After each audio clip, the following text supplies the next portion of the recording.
Corporate radar में अब बात टाटा कैपिटल की। कंपनी देश की तीसरी सबसे बड़ी डाइवर्सिफाइड एनबीएफसी है और रिटेल, एसएमई और कॉर्पोरेट फाइनेंस में कामकाज करती है। मार्च तिमाही में कंपनी के नतीजों की बात करें तो अच्छे रहे। ब्याज आय और मुनाफा बढ़ा है, साथ ही एसेट क्वालिटी में भी सुधार देखने को मिला है। तो नतीजों को कहां से मिला है सपोर्ट और आगे की कैसी रहेगी एसेट क्वालिटी, इसी पर बात करने के लिए स्वागत करते हैं कंपनी के MD and CEO Rajiv Sabharwal का। राजीव जी, बहुत स्वागत करते हैं, बहुत धन्यवाद जी बिजनेस को अपना समय देने के लिए। सर, सबसे पहले बहुत कंग्रेचुलेशंस कंपनी के अच्छे प्रदर्शन की आपको देते हैं। पैट के मोर्चे पर अराउंड 47%, एनआईआई अराउंड 18% की ग्रोथ आपने हासिल की है। अब बताइए सर, इस ग्रोथ को किन वर्टिकल्स से सबसे ज्यादा सपोर्ट इस क्वार्टर में मिलता हुआ नजर आया है? हमारी जो स्ट्रेटजी हमेशा यही रही है कि हम वेल डाइवर्सिफाइड रहें और मल्टीपल इंजन्स ऑफ ग्रोथ हो। जो अगर आप हमारा पोर्टफोलियो देखें तो हम 25 प्लस प्रोडक्ट्स में प्रेजेंट हैं, हर एक सेगमेंट में प्रेजेंट हैं। हाउसिंग, रिटेल, बोथ सिक्योर्ड और अनसिक्योर्ड, एसएमई के सारे सेगमेंट्स में और कॉर्पोरेट में भी। हमारा जो बायस है वो रिटेल और एसएमई की तरफ है। 86% पोर्टफोलियो हमारा रिटेल और एसएमई है। सो हमारे को ये ग्रोथ हर एक प्रोडक्ट में दिखी है, बट कुछ प्रोडक्ट ज्यादा ग्रो की है। फॉर एग्जांपल, अगर मैं हाउसिंग फाइनेंस कंपनी की बात करूं तो वहां पर ग्रोथ करीब 30% रहा है। सिक्योर्ड रिटेल की बात करूं तो वहां पर ग्रोथ रेट अबाउट 28% रहा है। सिमिलरली हमने ये देखा है कि एसएमई में भी Q3 और Q4 में जीएसटी कट के बाद ग्रोथ रेट्स और स्ट्रांग हुए हैं। So on an overall basis growth हर एक सेगमेंट में रहा है, कॉर्पोरेट में भी रहा है, बट कुछ प्रोडक्ट्स स्टैंड आउट किए हैं जैसा मैंने आपको। जी, जैसा हम देख पा रहे हैं राजीव जी, आपकी लगभग 86% आय जो है रिटेल और एमएसएमई सेक्टर से आती है।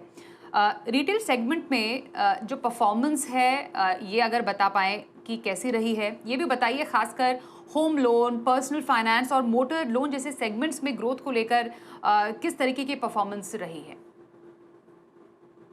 हमारा जो अफोर्डेबल हाउसिंग बिजनेस है वो ओवर 25% पे ग्रो कर रहा है। हमारा जो व्हीकल्स बिजनेस है, मोटर व्हीकल्स नहीं बट अगर टू व्हीलर्स बोलूं, यूज्ड कार बोलूं, न्यू पैसेंजर व्हीकल्स बोले, तो ये सब जो बिजनेस है ये भी 25% प्लस पे ग्रो कर रहा है। लोन अगेंस्ट प्रॉपर्टी अबाउट 30% पे ग्रो किया है अबव दैट। सो ये सब प्रोडक्ट स्ट्रॉन्ग रहे हैं। अगर मैं अपनी एसएमई में बात करें तो लीजिंग बिजनेस में ग्रोथ बहुत स्ट्रॉन्ग रही है। सो ये सब प्रोडक्ट्स हैं जहां पर ग्रोथ बहुत स्ट्रॉन्ग रही है। और जहां तक मैं अगले 1-2 साल की बात करूं तो हमको यहाँ पर पोटेंशियल दिखता है स्ट्रॉन्ग ग्रोथ का।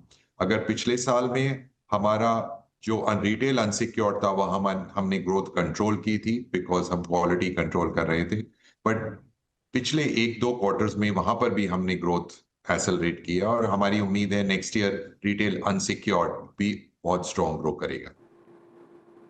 जी, अब राजीव जी, लास्ट टाइम जब आपसे बातचीत हमने की थी तब टाटा मोटर फाइनेंस की बुक्स में एसेट क्वालिटी का दबाव था। अब थोड़ा सा आप क्लियर पिक्चर हमें दें कि अब उस स्थिति में कितना इम्प्रूवमेंट देखने को मिला है? अगर आपने हमारे रिजल्ट्स जो देखे वहां पर हमने क्रेडिट क्वालिटी में काफी एम्फसाइज किया है, डेटा प्रोवाइड किया है और हमने देखा है कि क्रेडिट क्वालिटी हर एक जगह इंप्रूव हो रही है। 1-2 सेगमेंट में 2 साल पहले जहां पर क्रेडिट क्वालिटी में क्रेडिट कॉस्ट बढ़ी थी, जैसे कि मोटर फाइनेंस बिजनेस में या रिटेल अनसिक्योर्ड में, वो भी credit cost quarter on quarter कम हुई है। मोटर फाइनेंस बिजनेस हमारा Q3 में ब्रेक इवन हुआ था और Q4 से वो प्रॉफिटेबल भी हो गया है। जहां तक रिटेल अनसिक्योर्ड की बात है वहां पर क्वार्टर ऑन क्वार्टर कॉस्ट कम हो रही है। Q2 की क्रेडिट कॉस्ट Q1 से कम थी, Q3 की Q2 से कम थी, Q4 की Q3 से कम थी। और जो ऑल अर्ली इंडिकेटर्स हैं वो सब हमको बता रहे हैं, चाहे बाउंस रेट्स देखें या मिस पेमेंट्स देखें, तो वो सब हमको बता रहे हैं कि फ्यूचर में ये क्रेडिट कॉस्ट कंट्रोल में ही रहेंगी और फर्दर इंप्रूव होंगी। जी, सर, एक और बात आपसे जानना चाहेंगे। फिलहाल आपके लोन बुक में अनसिक्योर्ड और सिक्योर्ड लोन का जो मौजूदा मिक्स है वो क्या है? अगर आप रिटेल अनसिक्योर्ड देखें तो वो करीब 10.3% है हमारे टोटल बिजनेस में। हमने इसको कंट्रोल किया था बिकॉज 2 साल पहले इंडस्ट्री में क्रेडिट कॉस्ट बढ़ी थी। हमारी जो अप्रोच हमेशा ऐसे रहती है कि चाहे इंडस्ट्री में भी प्रॉब्लम हो तो भी हमको कंजर्वेटिव जाना चाहिए, सो दैट वो उसका इम्पैक्ट हमारे पोर्टफोलियो पे नहीं आना चाहिए। अब क्योंकि क्रेडिट क्वालिटी इंप्रूव हुई है और हमारे अपने इंडिकेटर्स बहुत स्ट्रांग हैं, इनफैक्ट अगर क्रेडिट क्वालिटी देखें तो पूरी इंडस्ट्री में, एनबीएफसी इंडस्ट्री में हमारी क्रेडिट कॉस्ट सबसे कम है। सो ये देखते हुए हमने एक्सेलरेट किया है रिटेल अनसिक्योर्ड को, और जो हमारी उम्मीद है नेक्स्ट ईयर में, क्योंकि रिटेल अनसिक्योर्ड फास्टर ग्रो करेगा, तो उसका जो कंट्रीब्यूशन है करीब 1% से बढ़ सकता है हमारे ओवरऑल पोर्टफोलियो। सर, एक बार कंपनी के आगे के ग्रोथ प्लान्स कैसे आप देख रहे हैं, उस पर थोड़ा सा डिटेल्स हमारे दर्शकों को भी दीजिए।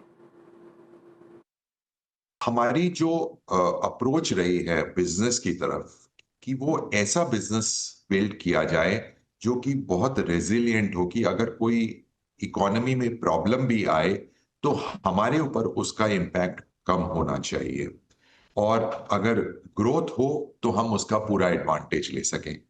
ये करने के लिए हमने कुछ चीजें की हैं। एक तो हमारा पोर्टफोलियो बहुत डाइवर्सिफाइड बनाया है, हम कोई भी एक प्रोडक्ट पे ज्यादा डिपेंडेंस नहीं है, डाइवर्सिफाइड है ज्योग्राफी में भी और प्रोडक्ट्स में भी। दूसरी बात, हमने अनसिक्योर्ड बिजनेस कम रखा है। तीसरी बात, हमने टेक्नोलॉजी और अब जेनेआई बहुत एम्बेड किया है, जिसकी वजह से जो कॉस्ट ऑफ डूइंग बिजनेस है वो एवरी क्वार्टर कम होता जा रहा है। और फोर्थ, जो कल्चर बिल्ड किया है हमने अपने ऑर्गेनाइजेशन में, कि रिस्क पहले आता है ग्रोथ से। सो कोई भी अगर ग्रो कर रहे हो, पहले ये देखो कि क्वालिटी अच्छी है या नहीं, अगर क्वालिटी अच्छी है तभी ग्रो करो। राजीव जी, बहुत धन्यवाद करेंगे आपका हमें समय देने के लिए, नतीजों और कंपनी के आगे के आउटलुक पर बातचीत करने के लिए।